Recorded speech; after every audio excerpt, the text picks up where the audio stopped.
Another day, another sampayan na naman tayo mga kananay. Diyos ko po, halos hindi na ako naubusan ng mga kukuning sampayan sa sampayan. Ano ba yan? Para may kasama kong mga tenan. Diyos ko, hindi ako naubusan. Halos araw-araw na lang ako may kinukuha sa sampayan. Diyos ko po, tapos sasabihin nila walang kwentang nanay, tanggala.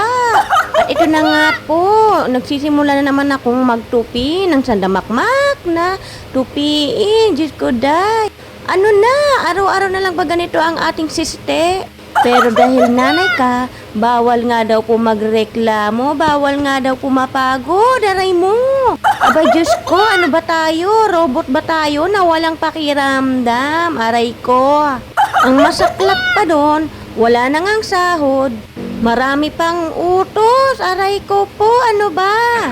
Pero, wala tayong choice. At ito ang choice natin dahil wala namang ibang gagawa nito kundi tayo lang mga nanay.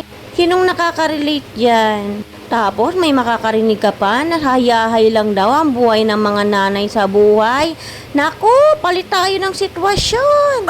Ako magtrabaho, ikaw dito sa bahay, mag-asikaso sa mga bata. Mag-asikaso sa bahay, ano ko.